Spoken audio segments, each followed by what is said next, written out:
Hari ini sensor ni dah semakin kurang, ada yang tiada sensor ni.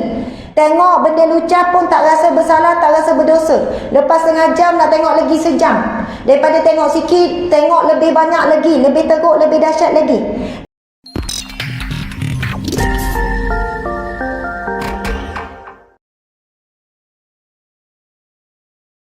Peranan penting kita sebagai ibu dan ayah, bagaimana memperkasakan sifat kelakian pada diri anak lelaki kita.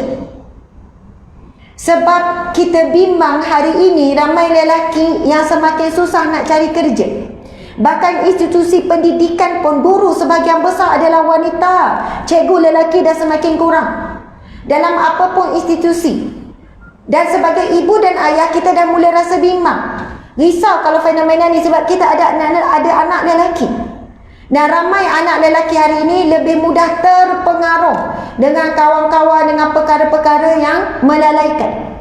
Jadi kalau saya ada anak, 3 orang anak lelaki, bagaimana tumpuan perlu beri lebih kepada anak lelaki ini supaya mereka memiliki sifat lelaki yang sebenar, beriman, bertakwa, berilmu, mempunyai disiplin yang tinggi dan sebagainya.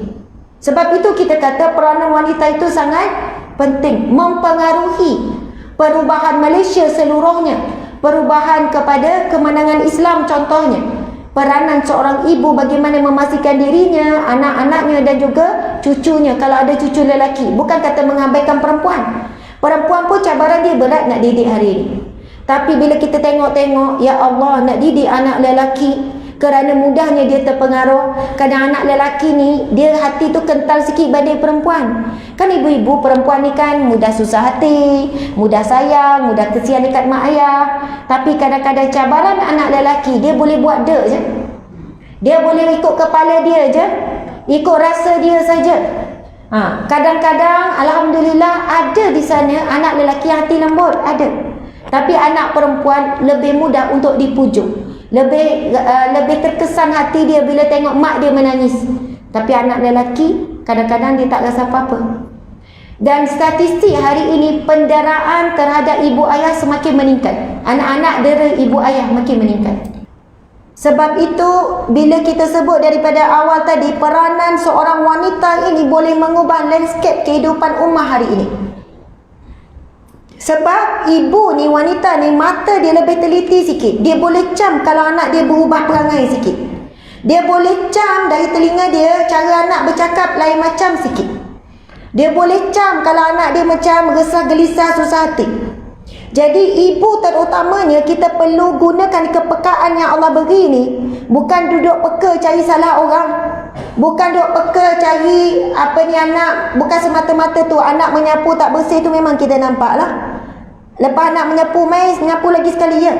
Tetapi gunakan kelebihan deria. Orang perempuan ni katanya ada sixth sense kan, ada diri yang keenam. Boleh baca fikiran anak, boleh baca tindak tanduk anak, tingkah laku dan sebagainya.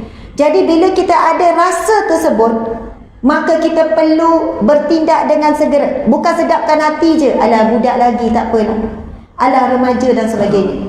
Saya jumpa banyak ibu-ibu yang berkongsi di media sosial, dia terkejut anak dia yang sekolah rendah, ada grup WhatsApp sekolah rendah baru ni, semua cakap benda yang lucah-lucah. Jumpa gambar lucah-lucah, sekolah rendah berkongsi benda-benda yang lucah. Sebab apa?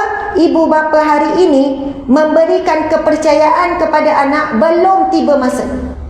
Beri kepercayaan apa? Guna handset, guna internet. Sekolah menengah, kita rasa dah besar kan? Kalau saya memang anak walaupun sekolah menengah seorang pun tak ada lagi handset. Dia orang ada grup WhatsApp, perlu bincang dengan kawan-kawan. Guna WhatsApp ibu dan ayah supaya kita boleh baca. Bukannya kita biar. Dan kadang-kadang kita tengok dalam grup WhatsApp tersebut cara mereka borak. Lepas tu kita tengok walaupun tak ada benda teruk sangat, tapi ada ayat-ayat moden anak-anak hari ni tak sesuai buat anak kita nak guna. Kadang-kadang bila kita baca, kita tegur. Atika, Umi nak bincang sikit. Umi ada baca tadi gua-gua senda tu dalam tu. Tak elok. Walaupun anak kita rasa kita mengongkong dia, kita mengawal, kita tegur, kita cek, itu jauh lebih baik daripada kita nak jadi ibu bapa yang kita sebut apa, moden. Berikan kepada anak keluasan, berikan anak free, berikan anak apa, dia mampu nak buat keputusan sendiri. Selagi mana anak berada di bawah amanah kita, tanggungjawab kita, kita wajib mengawal dan menguruskan semuanya. Ada ibu bapa modern ini, dia nak anak berdikari, dia uruskan sendiri semua, perbincangan ke apa semua ke. Sebab apa? Kalau kita buat begitu, umpama kita beri pisau, belum masanya. Kan kita kan, kalau budak kecil umur 3 tahun pegang pisau, kita buat apa? Kita cepat-cepatlah pergi ambil. Kita kata bahaya ni, mungkin kita marah, jangan nak ambil ni, bahaya. 3 tahun ambil pisau. Tapi kalau umur dia dah 12 tahun, 13 tahun, 14 tahun, kita pula marah kalau dia tak nak ambil pisau. Betul kan? Ambil pisau ni, potong bawah ni, jangan nak jadi ni, belajar ni, masak kat dapur ni. Tiba masa pisau itu akan menjadi sesuatu yang sangat bermanfaat dan keperluan. Handset, media sosial, ini sekolah rendah dah ada Instagram, dah ada Twitter, sekolah menengah dah ada dah semua. Sampai ibu bapa tak boleh kontrol siapa yang mulakan dulu, ibu bapa yang membuka pintu itu. Biarlah orang kata kita ni tak up to date ke, kita ketinggalan ke, kita tertutup ke, kita ni tak sporting ke ibu-ibu, bapa-bapa sekalian, tak apa orang kata kita macam tu. Tengok bila balik kampung, sepupu-sepupu dia dah ada telefon, anak kita tak ada telefon lagi, tak apa. Tengok adik-beradik, sepupu-sepupu kawan-kawan dia pandai main game tu, mainnya anak kita tak apa. Sebab apa? Ini zamannya penuh fitnah, dan fitnah itu tak perlu keluar, fitnah itu masuk ke dalam rumah kita, masuk dalam bilik anak kita, masuk dalam pemikiran dia. Allahu Akbar. Tapi ramai ibu ayah hari ni datang jumpa menyesal. Menyesal sebab bagi hadiah PT3 cemerlang, bagi telefon. Lepas daripada tu drop. Mula cemerlang, lepas dah dapat telefon, turun, menurun. Masa UPESA dapat cemerlang straight A, bagi hadiah telefon sebab dah janji dengan anak. Selepas itu semua menurun, menyesal. Sebab apabila dah bagi dengan internet dan sebagainya, tiada kawalan. Muslimat sekalian, kesan buruk bila tengok benda yang pornografi, dia kekal dalam pemikiran anak kita jauh lebih lama daripada perkara-perkara lain yang berada dalam fikiran. Dia akan jadi terbayang, dia jadi terfikir, dia jadi nak ikut hawa nafsu, dia nak tengok lagi, jadi ketagihan. Ni otak kita ni ada bahagian depan namanya BFC. Bema fote apa dah, BFC ke BFG. Boleh cari dalam internet ya, muslimat ibu-ibu sekalian. Otak bahagian depan ni yang membezakan kita dengan binatang. Binatang tak ada otak bahagian depan. Otak bahagian depan berfungsi sebagai satu sensor. Dia akan beri kesan apa, dia akan bagi signal apa. Kalau buat salah, rasa bersalah. Kalau buat dosa, rasa berdosa je. Hari ini sensor ini dah semakin kurang. Ada yang tiada sensor ni. Tengok benda lucah pun tak rasa bersalah, tak rasa berdosa. Lepas setengah jam nak tengok lagi sejam. Daripada tengok sikit, tengok lebih banyak lagi, lebih teruk, lebih dahsyat lagi. Dan video lucah ni ibu-ibu, bukannya perempuan laki je, laki-laki, perempuan-perempuan pun banyak. Video lucah kanak-kanak pun banyak. Mula-mula tengok sekali rasa jijik, tengok 10 kali dah hilang rasa jijik tu, dah hilang. Dia dah pergi kepada rasa seronok, rasa suka. Dah lepas dah rasa seronok, rasa suka, dia pergi kepada ketagih. Dia dah tak ingat dah dosa ke salah ke malu tak malu, semua tu dah jadi nombor berapa dah tu ibu-ibu sekalian. Sebab itu dalam buku ini ada tentang bagaimana menghadapi fitnah ataupun ujian media sosial, bagaimana Al-Quran, peranan Al-Quran, hadis Nabi dan sebagainya untuk menghadapi fitnah media sosial. Subhanallah, kita mohon perlindungan daripada Allah. Generasi kita terlibat. Muslimat, kita ikut dia, kita baca sama-sama. Bismillahirrahmanirrahim. Sinfani min ahli nari lam arahuma qaumun ma'ahum siyatun ka'aznabil baqar yadribuna bihan nasa wa nisa'un kasiyatun ariyatun mumilatun ma'ilatun ru'usuhunna ka'asnimatil bukhti al-ma'ilah la yadkhulnal jannah wa la yajidna rihaha wa inna rihaha la yujadu min masirati kaza wa kaza. Sadaqa Rasulullah sallallahu alaihi wasallam, hadis yang sahih Muslimat. Ini diberi peringatan yang keras untuk kita sebagai ibu dalam mendidik anak perempuan terutamanya. Ada dua kelompok, Nabi sebut, Nabi bersabda, ada dua kelompok manusia penghuni neraka yang belum pernah aku lihat sebelum ini, iaitu suatu kaum yang membawa penyebat ataupun pemukul seperti ekor lembu. Mereka memukul manusia dengannya. Dan kaum wanita yang berpakaian tetapi telanjang, selalu melakukan maksiat dan mengajarkan maksiat tersebut kepada orang lain. Kepala-kepala mereka seperti bonggol unta yang sengit. Mereka ini tidak akan masuk syurga dan tidak akan dapat mencium haruman syurga. Padahal keharuman syurga itu boleh dihidu dari jarak sekian dan sekian. Allahu Akbar. Nabi bukan sekadar nak bagi ancaman dalam hadis ni, tetapi di sinilah bentuk kasih sayang Nabi sallallahu alaihi wasallam. Nabi sayangkan wanita, Nabi sayangkan muslimat. Nabi nak beritahu kepada kita jangan tergolong di kalangan wanita ini, yang mana mereka adalah ahli neraka dan mereka di kalangan yang tidak mencium bau syurga.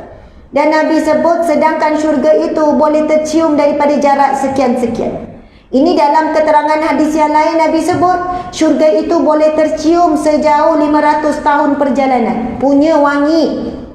Kalau kita pakai minyak wangi sebotol pun makcik, kalau 1 kilometer orang tak boleh bau. Mungkin 10 meter pun tak boleh bau kalau sebotol tu. Maksudnya bayangkan syurga, perjalanan 500 tahun perjalanan, punya wangi. Tetapi golongan wanita yang berpakaian tapi telanjang, bukan tak pakai baju, pakai tudung, pakai baju, pakai seluar, pakai, semua pakai, tetapi tetap menampakkan aurah, tetap melihatkan aib pada tubuh badannya. Lekuk-lekuk badannya yang patut disembunyikan dilihatkan. Kita lekuk badan ada dua saja yang boleh kita nampakkan. Kepala, memang kena nampaklah lekuk ni. Macam mana tak nampak lekuk kepala ni? Kedua, bahu. Memang nampak ni bentuk bahu kita kan, lebar ke apa, pakai tudung nampak lah. Yang lain tu, maksudnya yang lain tu sedaya upaya supaya tak dilihatkan. Tangan tu memang tak pelik lah ni. Maksudnya ada dua, ada berapa bahagian? 3, 4 bahagian yang kalaulah, maksudnya bukan kalau sebolehnya tidak diperlihatkan. Ada orang bila pakai jubah dia tak nampak tiang 2 batang. Ada orang bila pakai jubah nampak. Tengok pula material kain. Kalau pakai pula likra melekat daripada atas sampai bawah nampak. Dia punya lipat bahagian perut pun nampak, boleh kira. Kan kalau melekat, lepas tu ketat pula. Na'udzubillahi min zalik. Ini bukan ancaman yang ringan-ringan. Nabi kata tidak cium bau syurga. Apatah lagi nak masuk syurga, cium pun dia tak boleh nak bau. Syurga yang wangi, teramat wangi tersebut tidak boleh dicium. Apatah lagi nak masuk syurga. Dan Nabi kata mereka ini ahli neraka. Na'udzubillahi min zalik. Ibu-ibu muslimat sekalian, kita ni bila umur macam ni dah tua-tua, ibu-ibu dah tua kan, 60, 70. Memang kadang kita dah fikir diri kita, betul kan? Apalah persiapan kita nak mati dah tak lama lagi ni. Cukup tak amal, nak selesaikan hutang. Tetapi ibu-ibu sekalian, dalam kita fikirkan diri kita, kita perlu fikir anak cucu kita. Sebab kita takkan bahagia kalaulah ada ahli keluarga kita akan dicampakkan ke dalam neraka. Kita punya susah hati tu diperlihatkan dengan apa? Doa. Jadi kita nak share beberapa doa yang mudah, tetapi kadang-kadang kita tak kuat juga untuk beramal. Sebab apa tak kuat beramal? Rupanya kita tak kuat sangat nak syurga Allah. Rupanya tak kuat sangat pun hati kita ni nak masuk syurga sekeluarga. Suami, anak-anak, cucu, tak ada yang terkecuali seorang pun.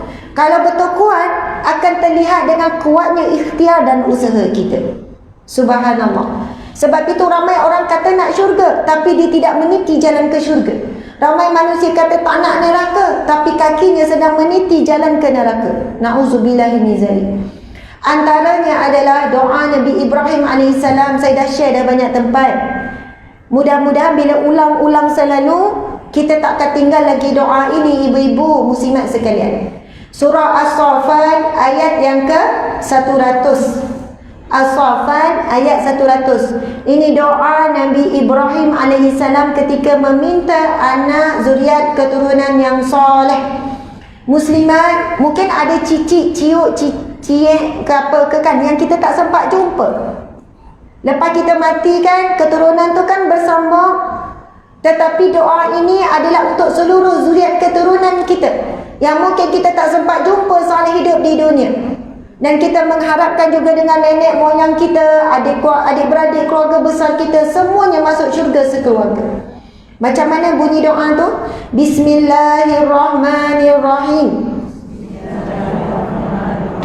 Rabbi habli minas salihin.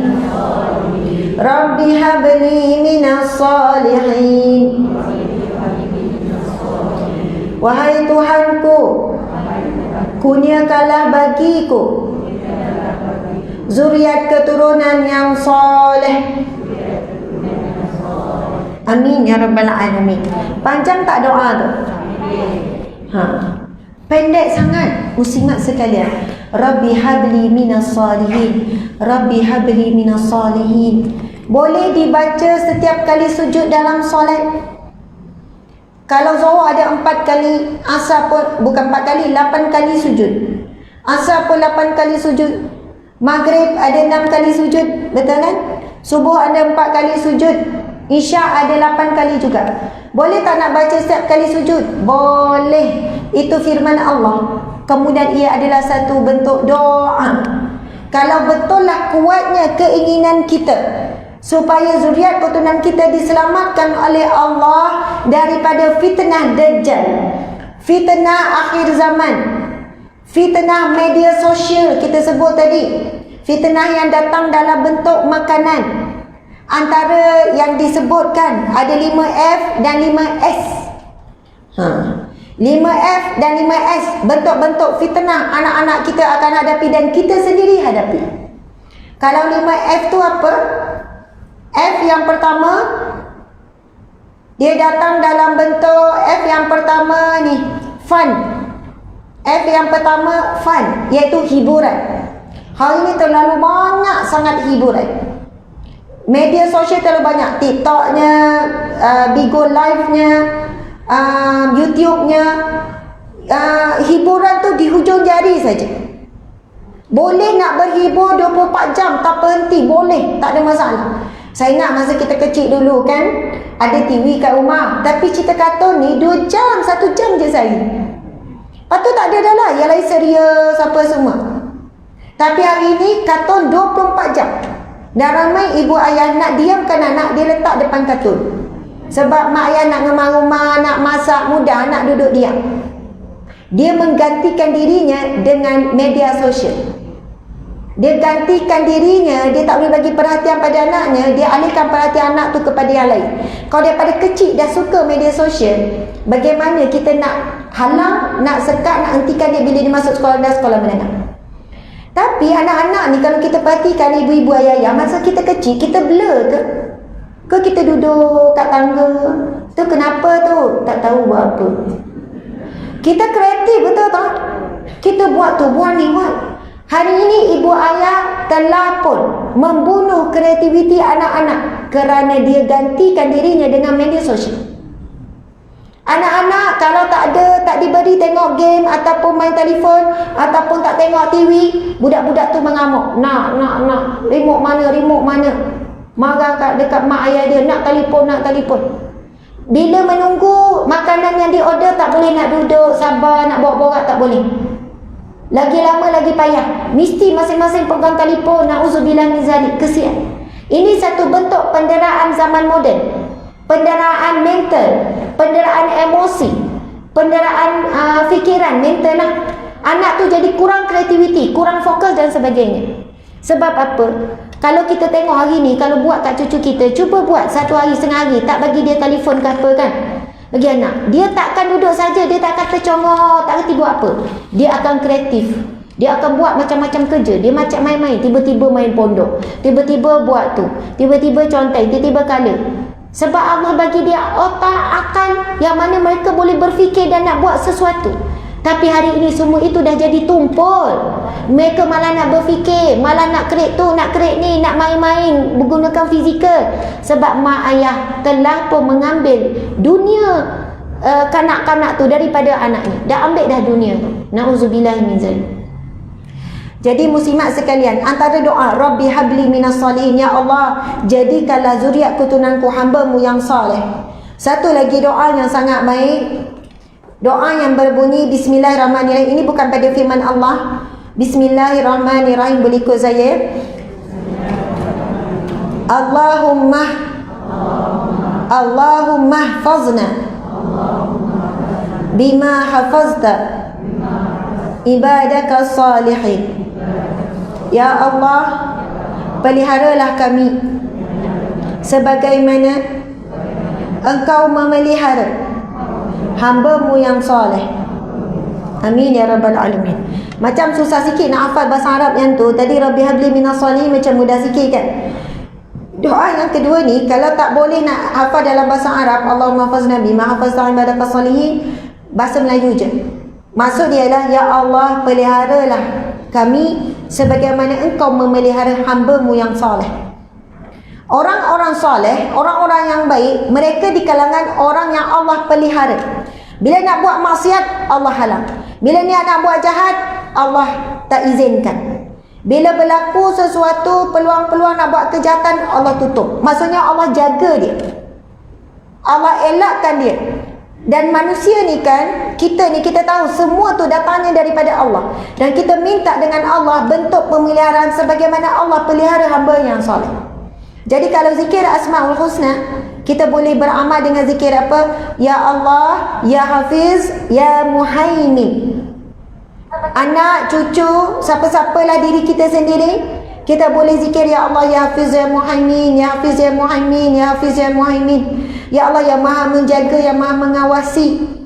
Jaga dan awasilah anak-anakku ya Allah. Anak kita yang dah duduk dengan suami dia tu, anak kita yang jadi suami dia ada isteri tu, kita boleh ke jamin bahawa anak perempuan kita dijaga elok oleh menantu lelaki? Kita tak boleh jamin. Kau kena pukul anak kita, kau anak kita sedang menderita jiwanya, kau anak kita sedang sabar dengan perangai buruk suami dia tapi tak cerita kat kita. Jadi sampai bila-bila pun sebenarnya kita takkan mampu menjaga bahkan diri kita sendiri. Hanya Allah saja yang boleh menjaga. Jadi seorang ibu yang soleha, wanita yang soleha, dia sentiasa meminta dengan Allah penjagaan daripada Allah. Ya Allah, Ya Hafiz, Ya Muhaimin, Ya Allah, Engkau lah yang maha menjaga, Engkau lah yang maha mengawasi. Ku serahkan diriku, anak-anakku, suamiku ya Allah dalam jagaan dan pengawasan-Mu ya Allah. Ya Allah, jauhkanlah anak-anakku daripada maksiat. Berkat doa ibu ni, duduk minta lepas solat, ketika sujud baca Rabbi habli minas salihin, ataupun Rabbi ja'alni muqimas salah wa min zurriyati Rabbana wa taqabbal du'a. Rabbana hablana min azwajina wa zurriyatina qurratu ayun waj'alna lil muttaqina imama. Semua itu doa daripada firman Allah. Jadi kita boleh sujud pertama baca doa Rabbana atina fid dunya hasanah, contoh. Sujud kedua baca Rabbi habli minas salihin. Sujud ketiga Rabbi ja'alni muqimas salah. Sujud yang kelima boleh nak asing-asingkan setiap sujud, jadikan latihan, sebab itu waktu mustajab doa. Subhanallah, yang mampu menghalang anak kita supaya tidak terjebak dengan fitnah-fitnah di luar sana bukan kita, ibu-ibu sekalian. Walaupun kita awasi dia, walaupun kita telefon dia, nak mak nak pesan ni, kau jangan tengok benda yang tak elok. Ya mak, jangan risau. Boleh jamin tak? Tak boleh jamin. Tapi Allah boleh menghalang. Allah boleh campakkan perasaan bersalah, perasaan berdosa, perasaan takut, perasaan bimbang. Sampai anak itu tidak mampu, walaupun seorang diri di tengah malam, dalam bilik yang terkunci, tak ada siapa-siapa yang tengok. Dia sendiri tak mampu nak tengok benda tu walaupun dah hujung jari. Hujung jari dah tak tekan je, tinggal nak tengok je. Orang pun tak ada tahu dia seorang-seorang tengah malam. Kerana apa? Allah boleh jaga dia, Allah boleh halang. Tiba-tiba rosak ke, tiba-tiba tak ada line ke, tiba-tiba apa-apalah yang berlaku. Dia nak buka benda tu, keluar pula ceramah. Wallahualam, kita tak tahu. Betul kan? Cara dan kaedah Allah menjaga hasil daripada permintaan kita dengan Allah.